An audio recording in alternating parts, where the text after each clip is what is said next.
والهلال يعاني.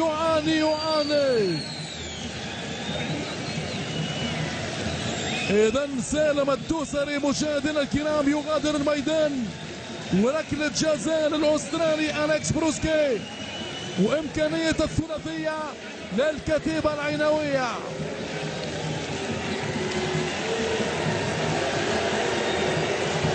سالم الدوسري يغادر الميدان. الهلال سيبقى يلعب ب10 لاعبين منذ الدقيقة 54. عبد الله السديري في محاولة لتخفيف الأضرار على الهلال خارج الديار.